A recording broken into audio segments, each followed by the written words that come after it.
So এক্সপ্রেসওয়েতে উঠে গেলাম খিলক্ষেতের আগে, কাওলার পরে এক্সপ্রেসওয়ে দিয়ে আমরা ইনশাল্লাহ খুব দ্রুত চলে যাব খিলগাতে। এখান দিয়ে এই যে স্পিড মিটার আছে দেখছস, কে কত কিলো বেগে যাচ্ছে। তো যাই হোক 60-এর উপরে যাব। আর এক্সপ্রেসওয়েতে ওঠার পরে অনুভূতি হচ্ছে দুবাই শহরে ঘুরছি। গালিব তো এর আগে উঠছিস এক্সপ্রেসওয়েতে নাকি? আমার তো আসলে হয় কিসে? গাড়িতে উঠলেই আচ্ছা, না আমি এক্সপ্রেসওয়েতে উঠছি, গেছি, কিন্তু নিজে ড্রাইভ করে আগে যাচ্ছি ফার্স্ট টাইম। একটা হচ্ছে রাইড করা, আর একটা হচ্ছে একটা চড়া আর একটা চালানো। তো আমার মনে হয় এক্সপ্রেসওয়েতে যদি বাইকের এন্ট্রি দিত ভালোই হতো। যাই হোক, বাইক না দেওয়ার কারণে চাপটা কম, আসলে অ্যাক্সিডেন্ট কম, প্রেশার কম।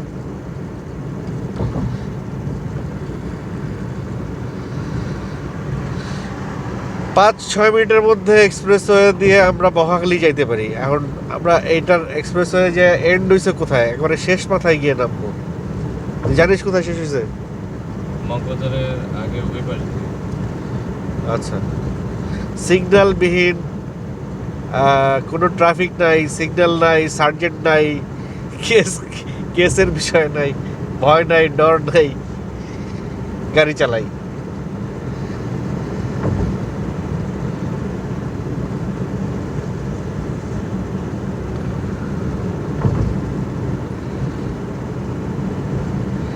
এক্সপ্রেসওয়েটা না থাকলে আমাদের অবশ্য, যে এখানে যাচ্ছি খিলগাতে, যাইতে 2-2.5 ঘন্টা লাগতো। এক্সপ্রেসওয়ে থাকার কারণে হয়তো আমরা 40-45 মিনিটে চলে যাব।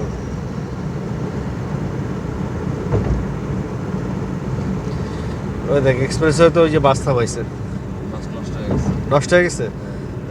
পিছনে আবার মনে করছে যে থামে গেছে, যেন পিছনে লাইট হয়ে গেছে। কারণ এক্সপ্রেসওয়েতে যদি বাস নষ্ট হয়ে যায় তাহলে কিন্তু সার্ভিস পাওয়া খুব টাফ। এইটারে কেমনে ঠেলবে, লোক পাবে কই, মিস্ত্রি পাবে কই? না আছে, র্যাকার দিয়ে নিয়ে ছাড়ার কোনো অপশন নেই। জায়গা চলে আসবে। খুব তাড়াতাড়ি র্যাকার চলে আসবে না? এখানে ওই যে স্ট্যান্ড বাই থাকে। ও, স্ট্যান্ড বাই র্যাকার আছে বোধহয়, খুব তাড়াতাড়ি চলে আসবে এবং ওটা রেডি হয়ে চলে যাবে। কয় লেনের এটা? এক্সপ্রেসে 6 লেন মনে হচ্ছে। কিছু জায়গা 4, কিছু জায়গা 6।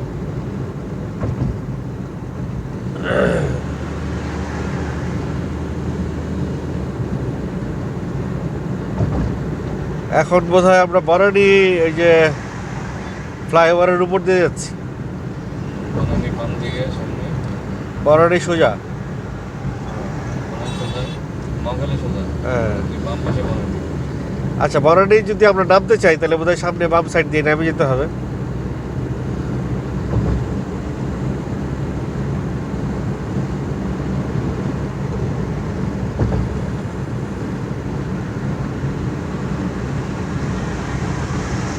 মাছরাঙা টেলিভিশন পার হচ্ছে গলফ সাইট এটা।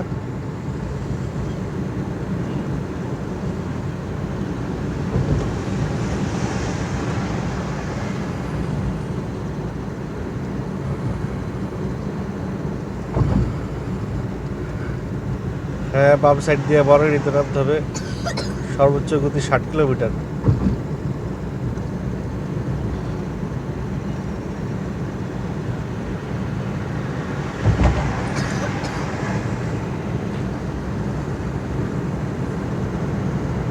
বাহ, একবারে নির্ভেজাল রাস্তা।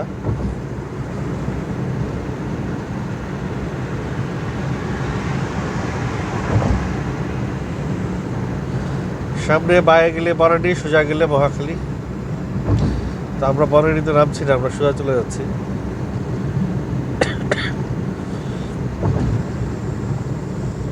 এখানে একটা গাড়ির জটলা, ঘটনা কি? গাড়ি নষ্ট হচ্ছে। এখানে বোধহয় আর একটা গাড়ি নষ্ট হয়েছে। এই যত গাড়ি আছে এগুলো নষ্ট হয়। এই যে লোকাল গাড়িগুলো এদের আসলে ফিটনেস নাই। এই আলম এশিয়া, এটা বোধ হয় আন্তজেলা বাস বাস হ্যাঁ হ্যাঁ, ময়মনসিংহ বাস। ময়মনসিংহের বাস নষ্ট হয়ে গেছে।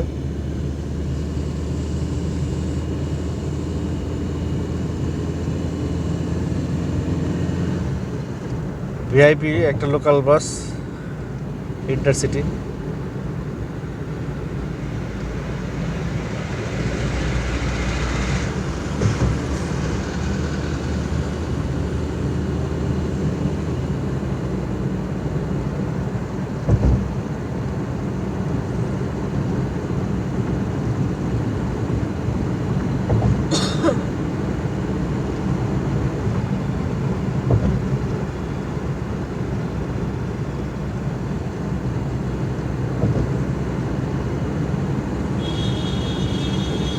পেছনের গাড়িটা আমার হর্ন দিচ্ছে সাইড দেওয়ার জন্য।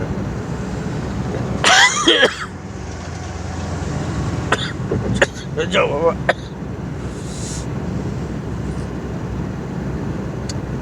বায়ে গেলে সামনে বায়ে নেমে গেলে মহাখালীতে নেমে যেতে হবে, সোয়াইতে যাবো না।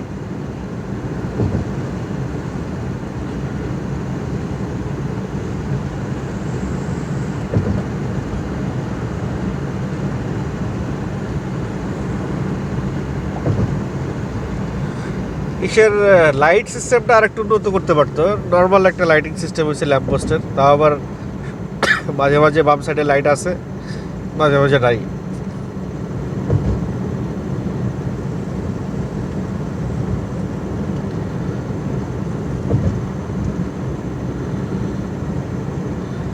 মহাখালী এক্সিট সামনে।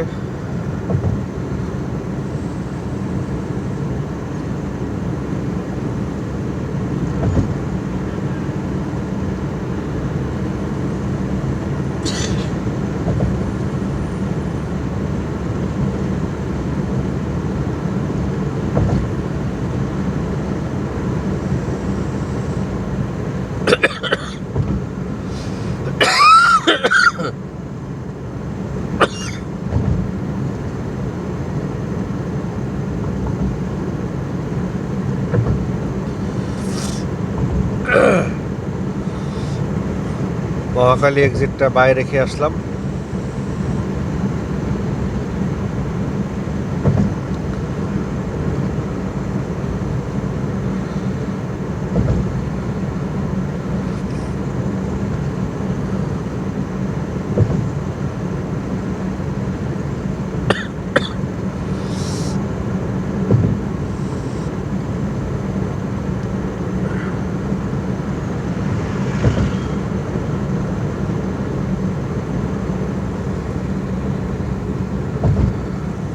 হাতের ঝিল পর্যন্ত বোধ হয় এক্সপ্রেস করছে, এরপরে তো আর নাই। আচ্ছা আচ্ছা। আছে মতিঝিল পর্যন্ত গেছে। না, তার আগে একটা ইয়ে আছে, হাতে দিলে বেশি মনে না। হাতের ঝিল লাস্ট, ফার্ম গেট পায়ে সামনে।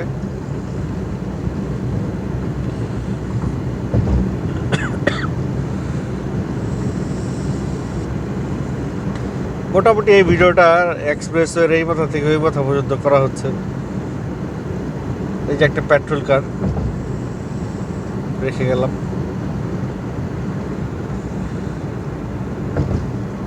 বামে ফার্ম গেটের এক্সিট। আমরা সোজা হাতির ঝিলের দিকে আগাচ্ছি। কি ঘুমাচ্ছে? হ্যাঁ,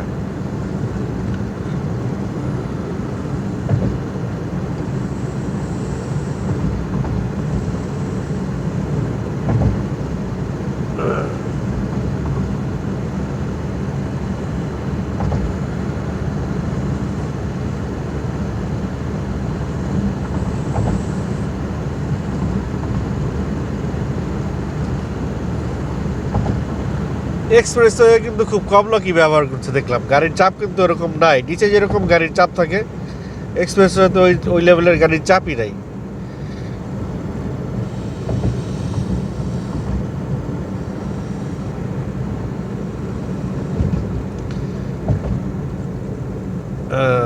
ঢাকা এই যে বন্ধ করে দিচ্ছে ডান পাশের লেনটা। আমরা হাতির ঝিলে এক্সিট হয়ে যাচ্ছি। ডান পাশের কাজ এখনো শেষ হয় নাই, ডান পাশের কাজ আরো মানে কাজ চলছে এখনো।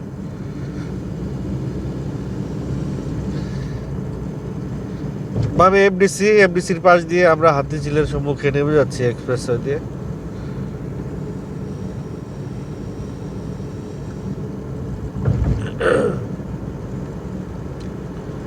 কয় মিনিট ভিডিও হলো? 10 মিনিট। 10 মিনিটে আমরা উত্তরা থেকে কাওলা থেকে মগবাজারে চলে আসছি। এটা এটা একটা রেকর্ড, এক্সপ্রেসওয়ে আছে বলেই সম্ভব হলো।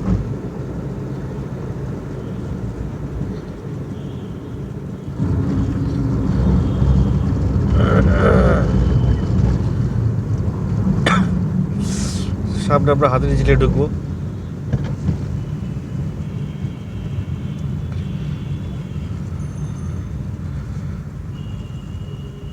আমরা কি বকবাজার দিয়ে যাবো না হাতিঝিল দিয়ে রামপুর হয়ে যাবো? মগবাজার। ডান পাশ দিয়ে যাবো? ডান পাশে যায়, বামে যায়, ফ্লাইওভারে উঠবে।